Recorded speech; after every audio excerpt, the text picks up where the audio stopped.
기도원이 사사기 차지하는 본문은 되게 양이 많아요. 6장부터 8장까지 무려 3장을 한 사람에게 집중해서 쓰고 있잖아요. 그 다음 사람이 누구냐면 삼손이 이제 제일 많이 삼손과 거의 비중을 따져보면 그래 큰 차이가 나지 않을 만큼 이 기도는 아주 특별한 사람입니다. 그래서 하나님께서 이 기도원을 구원의 놀라운 사람으로 이스라엘을 구하는데 도구로 쓰시는 것이죠. 그러면서 기도원 같은 경우는 하나님의 은혜 가운데 부름받아서 쓰임받는다는 것 자체가 큰 축복인 줄 믿습니다. 오늘 우리가 살아가면서 연약함 가운데 환난 가운데 쓰임받는 사람이 있다. 그 사람 참 복 있는 사람인 줄 믿습니다. 그것이 이 시대 앞에서도 그렇고 교회 안에서도 그런 것 같습니다. 한번 따라합시다. 내가 쓰임받게 하시니 감사합니다. 할렐루야. 소망이 없던 때잖아요. 절망만이 앞서가는 그런 때 아닙니까? 그 힘들고 어려운 때에 가장 정말 하나님의 소망이 필요한 때에 하나님께서 이 기도원을 직접 찾으시고 기도원을 택하셔서 이스라엘 민족 구원하기로 작정하실 때 이건 놀라운 은혜입니다.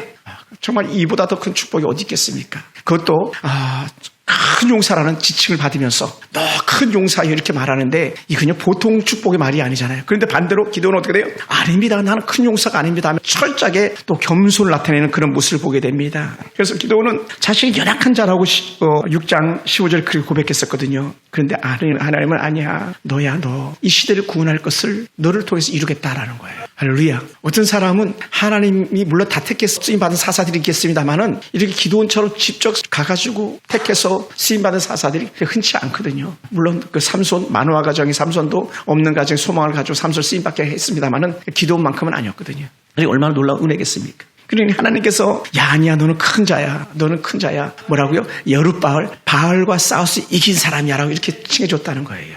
정말 놀라운 축복이죠. 그러니 그렇게 높일 때도 불구하고 기도는 계속 겸손하게 하나님 앞에 머무는 거예요. 우리는 막 우쭐대기 쉽잖아요. 내가 어떤 사람인지 알아? 나는 하나님께서 나를 택했고 하나님께서 나를 바알과 싸서 이긴 사람이라고 별명까지 지어줬어. 여룻바알이라고. 얼마나 자랑스럽겠어. 근데도 불구하고 너 아니야. 푹 숙이는 절대 겸손의 모습이죠. 사실 그렇게 사는 게 결코 쉽지 않아요. 쉽지 않습니다. 그러니 큰 자들이 겸손하다. 이건 정말 큰 은혜인 줄 믿습니다. 우리는 큰 사람들도 아니지만 그럼에도 불구하고 우리는 그러므로 더욱 겸손해야 될 줄 믿습니다. 할렐루야. 그래서 기도원이 가지고 있는 은혜가 뭐냐? 기도원은요 하나님의 부르심에 대한 확신들이 있었어요. 그리고 어떻게 돼요? 너다. 이 시대에 너를 들어쓰기 원한다 했을 때 어떻게 됩니까? 하면서 끝까지 뒤로 물러난 게 아니라 아멘 하고 앞으로 나가 순종해서 쓰임받았다는 거예요. 미디안과 싸우는 데에 내가 나가겠습니다. 이런 절대적 순종의 모습을 보이죠. 놀라운 은혜인 거예요. 오늘 우리가 이건 마찬가지. 그 어마어마한 군사 앞에서 하나님의 방법대로 다 돌려보낼 수 있다 이건요. 말도 안 되는 그런 순종이죠. 정말 놀라운 거예요. 제가 예전에 어느 한 나라로 섬겼던 목사님께서 가라 그러신 적이 있었어요.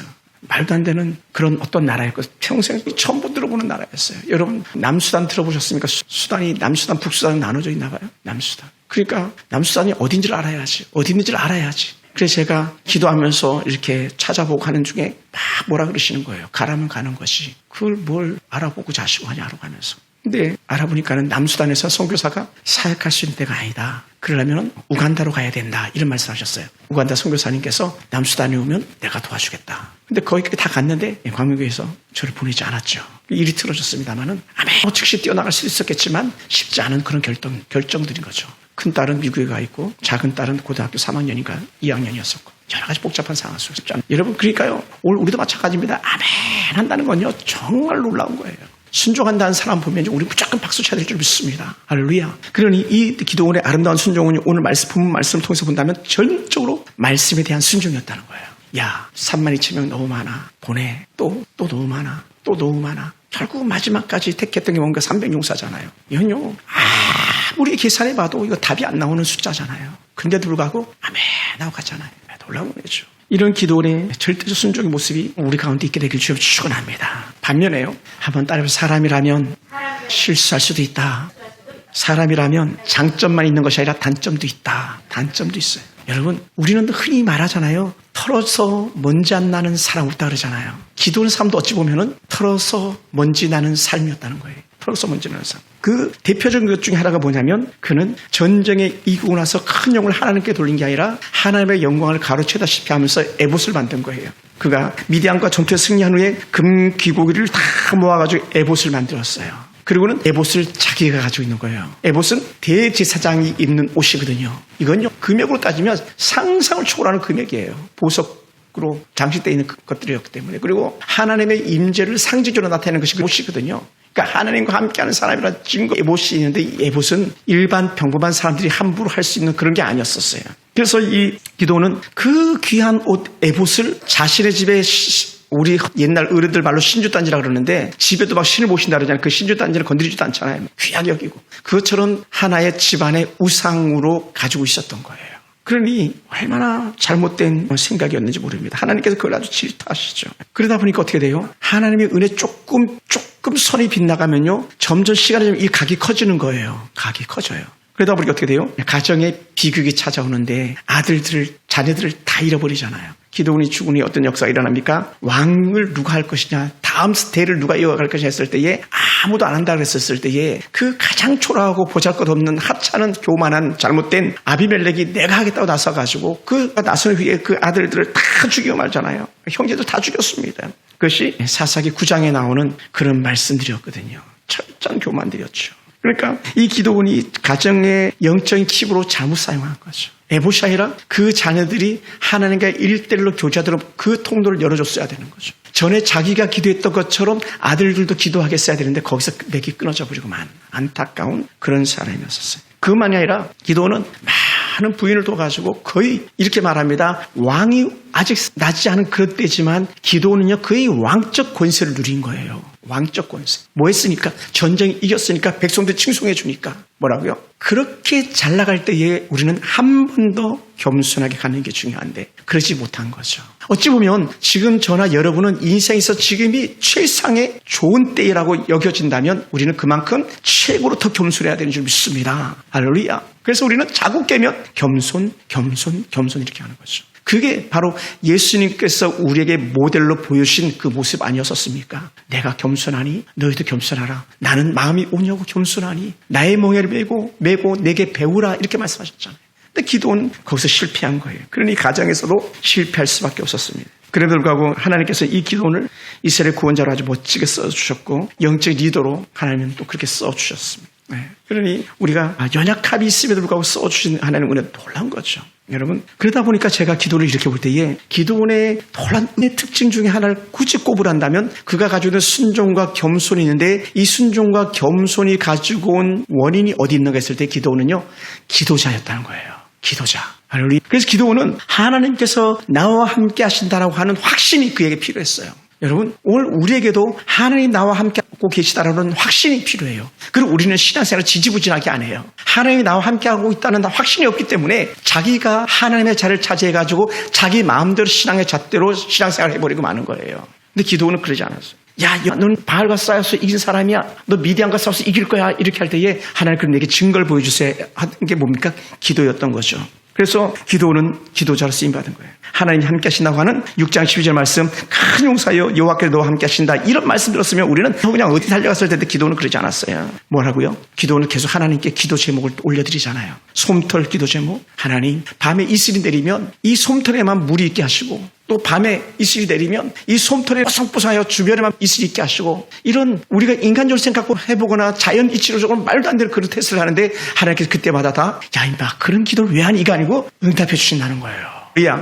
놀랍지 않습니까? 놀라운 거예요. 그리고 전쟁터에 나가서도 마찬가지 아닙니까? 전쟁터에 나갔는데도 기도는 확신이 부족한 것 같으니까 또 하나님의 뜻을 구하기 위해서 나가는데, 그때 하나님께서 기도를 직접적으로 미디안 군대를 통해서 내가 너와 함께하고 있어라는 그런 사인들을 보여주잖아요. 그게 기도원의 보리떡 아닙니까? 여러분, 이 역사를 우리가 가만히 좀 더 생각해 보시기 바랍니다. 그 소수 300명 가지고 전쟁터에 가야 되는 그 거룩한 부담이 얼마나 컸겠습니까? 그런데 하나님께서는 직접 미디안 병사가 꾼 꿈을 통해서, 또 미디안 병사 그 꿈을 해석해주는 또 다른 미디안 병사에 의해서 야 이건 진짜다, 이건 진짜다, 하나님 나와 함께 하신 증거다라고 하는 그런 확신을 보여주는 거죠. 그러다 보니까요, 순종하며 겸손하며 하나님 앞에 구하는 자에게는요 확실한 징조들이 나타나는 줄 믿습니다. 우리 삶 가운데 그렇게 되기 원해요. 제가 우리 서울풍산교회에 오게 됐을 때 상황도 그랬거든요. 하나님 보여주세요. 알게 해주세요.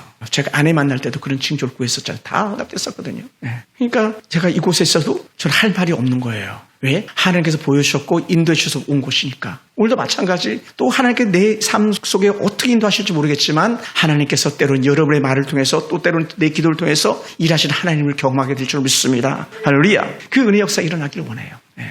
그 은혜 역사가. 사랑하는 성도 여러분, 저는요 예전에 이곳에서 교회를 운영하셨던 그 김선모 목사라는 사람을요 드럽도 없던 사람, 이곳에 교회가 있는지 독산동에 이런 교회가 있는지 독산동에 어디 붙어 있는지도 몰랐던 그런 사람이거든요. 근데 40일 두 번 제가 작전 기도 철야를 하고 나서 나왔던 기도 응답이었거든요. 오재무 선교사님 파송할 때도 마찬가지 기도 응답이었었거든요. 그러니 하나님 앞에 기도 응답하는 것보다 내게 순종을 요구하고 길을 가도록 인도하신 줄 믿습니다. 우리가 그걸 기억하기 원합니다. 할렐루야, 할렐루야. 그리고 기도원이 그런 놀라운 은혜의 승리 후에 어떻게 돼요? 그가 하나님 놀라운 은혜의 역사를 경험하고 앞으로 나가는 그런 멋진 삶을 살지 않습니까? 그리고 오늘 우리 가운데도 마찬가지예요. 똑같은 은혜가 우리 가운데 임하기 원합니다. 하나님, 내가 주께서 부르신다면 난 어디든지 아멘하며 나가리다. 이런 고백이 있길 되기 원합니다. 할렐루야. 어떤 상황이든지, 때로는 물질에 대해서도 마찬가지, 시간을 쓰는데도 마찬가지, 하나님께서 말씀하시면 아멘 하면서 절대 순종으로 나가겠습니다. 이 고백이 있기 원합니다. 무려 300명만 가지고 나가래도 아멘 하시는 그런 은혜, 이것이 절대 믿음이었다는 거죠. 그럼 우리가 하나님 뜻을 쫓아서 나갈 때에 하나님을 의지하고 그분만 바라보고 나가는 믿음이 저와 여러분과 있기 원합니다. 우선은 보기에는 32,000명이 좋아 보이는 것 같아도 그렇지 않다는 거. 뭐라고요? 하나님은 32,000명도 아니고 10,000명도 아니고 300명이라는 거. 그것이 우리가 삶 가운데 와야 돼요. 우리 삶 가운데. 자녀들이요, 우리가 책임질 수 없잖아요. 하나님의 은혜가 필요하잖아요. 하나님 첫째. 제가 오늘 아주 특별한 소식을 이렇게 듣게 됐습니다. 제가 불과 얼마 전에 그랬잖아요. 불과 15분, 20분 인근에 가장 친한 친구 3명이 이렇게 포진하고 있다 그랬잖아요. 가장 친한 친구. 하나는 상도동에, 하나는 요 가까운 가천에, 하나는 여기 가까운 부천 옆곡에. 15분, 20분 거리 정도밖에 안 돼요. 많아야 15분, 20분 거리. 근데 그 중에 한 명이요, 어제 낮에 소천했어요. 하나님께서 부르셨어요. 깜짝 놀랐어요. 난 가까운데 내가 제일 친한 친구가 있어서 좋아. 막 그랬는데. 그리고 또 얼마 전에 제가 속으로도 이렇게 생각했어요. 야, 나는 아직까지 내 친구들 먼저 보내지 않았어. 그것이 자랑스러웠었어요. 근데 웬걸? 내 친구가 내 곁을 떠나왔잖아요. 얼마나 마음이 아팠는지. 그것도 예배드리다가 오늘 예배드리는데 문자가 와가지고 일단은 조화부터 보내고 혹시 그래도 아닐까봐. 왜냐하면 이 부고장 스미싱 나쁜 게 많으니까 스미싱 그 부고장을 누르지 않고 바로 그 친구한테 전화를 했어요. 전화번호로. 그랬더니 그 자매가 받더라고요. 그러더니 진짜예요 그러더라고요. 이제 조금 전에 제가 그곳에서 다녀오는 길이었는데 여러분, 우리는 하나님 앞에서 자랑할 만한 게 아무것도 없어요. 그 교회에서 재정을 담당하면서 장로로 이제 곧 총비받을 대상이었다 그러더라고요. 담임 목사님 제일 신뢰하는. 그래서 참 마음이 아파요. 여러분, 우리는 오늘 하루를 사는 한이 있더라도 전적으로 하나님 은혜 가운데 나가기 원합니다. 그리고 내가 가지고 있는 어떠한 것들 가지고 연연해 하지 않게 되기 원합니다. 내가 싸워서 이 은혜의 흔적이다 하면서 이 기도는 에봇 가지고 얼마나 난리 법석을 지었겠습니까? 근데 이 기도원이 가지고 있는 이 에봇이 문제가 되는 게 뭐냐면 후에는요, 이 기도원만 가진 이스라엘 부자들을 막 갖는 그런 에봇이 되고 만 거예요. 사사기에서 그걸 고발하거든요. 그게 아니야. 여러분, 에봇이 아니고요. 우리 안에 계신 성령 하나님이시고요. 말씀 속 역사하시는 우리 하나님인 줄 믿습니다. 그래서 우리는 언제든지 어디서든지 하나님이 말씀하시면 아멘 하면서 절대 순종과 절대 겸손으로 나가길 주님을 축원합니다. 그럼 우리는 절대로 실패하지 않습니다. 우리가 이 10월 이 밤기도를 통해서 하나님께서 우리에게 주신 은혜가 뭔지를 가만히 한번 되새겨 보시기 바랍니다. 모든 영광을 우리는 전적으로 하나님께 올리는 그런 저와 여러분 되길 주님 축원합니다. 우리 7장 15절 한번 읽어볼까요? 7장 15절 제가 한번 읽겠습니다. 7장 15절에서 기도원이 그 꿈과 해몽이 하는 말을 듣고 경배하며 이스라엘 진영으로 돌아와 이르되 일어나라, 여호와께서 미디안과 그 모든 진영을 너희 손에 넘겨주셨느니라. 그 꿈과 해몽하는 미디안 병사의 말을 듣고 하나님을 믿고 영광을 하나님께 돌려. 뭐라고 말했습니까? 말을 듣고 경배하며, 이게 영광을 하나님께 돌려, 이 표현이거든요. 할렐루야. 사랑하는 성도 여러분, 우리는 모든 것을 하나님께만 영광 돌리는 그런 삶이 우리 가운데 있기 원합니다. 처음부터 끝까지. 그래서 하나님. 그래서 어느 해인가 우리가 여기다 썼잖아요. 하나님이 하셨습니다. 하나님이 하시면 됩니다. 그랬잖아요. 하나님이 하시면 됩니다. 300명 가지고도 하나님이 하시면 됩니다. 우리 교회 장례소망, 우리 사랑계 남구영 집사님, 우리 김기수 집사님만 해도 충분합니다. 하나님 역사하시면. 저는 이용식 집사님 초청해 놓았지만 제가 직접 통화했었습니다. 그리고 제가 현수막을 붙인 거예요. 더 확실해야 되니까. 근데 누가 오든 어떤 역사가 있든 하나님이 일하실 것을 기대하는 거예요. 한 영혼 하나님이 일하실 것. 막 세상 사람들이 세상 기준 가지고 이렇게 말할 거예요. 어떡하지? 그 강사비도 많이 줘야 되는데 목사님 괜찮아요? 괜찮겠어요? 막 이렇게 나를 사람들도 있어요. 그건 하나님께 맡기고 하나님 바라보면서 우리 한 영혼이라도 더 만나는 계기로 삼자라는 거예요. 할렐루야. 돈은 하나님이 주시면 되잖아요. 안 주시면 집사님 헌금하시면 되잖아요. 안 하면 내가 하면 되잖아요. 민집사님, 집사님 헌금 뭐 모자라겠습니까? 그 은혜가 우리가 안 되기 원합니다. 우리 교회에 계셨다가 목사가 되신 한 권사님을 오늘 예배 장소에서 만났는데 1년이 돼도 딱 한 명 왔다나요? 그러시더라고요. 그래서 저한테 그러더라고요. 목사님 10명만 돼도 좋겠습니다. 10명. 개척한 지 2년 반 되셨는데 10명만 돼도 좋겠습니다. 애타는 고백이 우리는 배가 부른 거야. 70, 120, 300. 어찌 보면 다 70 당연한 건데 120 사실은 세상적으로 보면 별거 아닌데 근데 하나님 한 명만 더 하나님께 영광 돌려라. 모든 사람을 통해서 내 경험, 내 자랑이 아니라 하나님께 영광 돌리는 그런 모습이 있기 원합니다. 그러면서 기도원의 가정을 통해서 우리가 다시 한번 묵상해야 될 게 뭐냐면 철저하게 가정을 돌보라. 철저하게 영적인 신앙을 계승시켜라 라는 거예요. 할렐루야. 영적인 신앙을 계승시켜라. 대를 이어가는 믿음이 되라. 그럼요. 그래 아비멜렉 같은 아들은 안 나올 거예요. 아비멜렉 부인 많이 얻어가지고 아들 딸들 많이 낳았다고 자랑했는데 그 한 번에 다 날아가 버리고 말았잖아요. 한 놈 때문에 하나 때문에. 어쩌보면 위인들의 가정에는요 아픈 손인데 그게 자녀 손이더라고요. 지금 문재인 대통령에게도 안타까운 전직 대통령입니다만은 아픈 손이 딸이래잖아요. 내가 보다 아들도 아픈 손인데 근데 그 부모는 그 마음 힘드시겠어요. 그 마음. 예전에 우리 다임 목사님, 조영기 목사님 같은 경우도 얼마나 그 아픈 손이 있었습니까? 다 아픈 손이 있는 거예요. 천국까지 옥하는 목사님 같은 경우도 아픈 손이. 다 서울대 들어갔다고 다 좋아했었는데 아들들이 다 서울대 나왔으니까 다 아픈 손이 있더라는 거예요. 그럼 어떻게 돼요? 철저하게 우리는 하나님 앞에서 자녀들을 돌보고 가정의 신앙의 대를 이어가는 그런 은혜가 있어야 된다는 거예요. 우선 전쟁에 한번 이긴 게 중요한 게 아니라 300명 가지고 싸워서 이긴 게 중요한 게 아니라 내일 또 승리하고 또 모레 또 승리하기 위해서는 우리는 믿음으로 신앙을 계승하라 깨달아야 돼요. 할렐루야. 사랑하는 성도 여러분, 그러므로 기도원의 삶은요 믿음과 순종의 삶이었고 철저한 겸손의 삶이었었습니다. 비록 그에게 흠이 있었지만 연약함이 있었지만 그럼에도 불구하고 하나님은 기도원, 바락, 삼손이라고 말하면서 히브리서 11장에 기도로 이름을 꽉 쳐서 기도원을 봐라 그러는 거예요. 바락을 봐라, 삼손을 봐라 이렇게 말씀하시는 거예요. 그만큼 기도는 비록 흠이 있었지만 위대한 하나님의 사람이다라고 우리에게 보여주고 있습니다. 하나님의 뜻을 신중하게 구하면서 믿음으로 살려고 몸부림쳤던 그의 모습이 오늘 10월에 이 밤기도를 행하는 저와 여러분의 모습이 되길 주여 축원합니다. 그래서 여러분의 가정에, 여러분의 삶의 현장에 하나님께서 더 풍성하게 하시는 그 은혜가 있기를 주님으로 축원합니다. 할렐루야. 기도하겠습니다.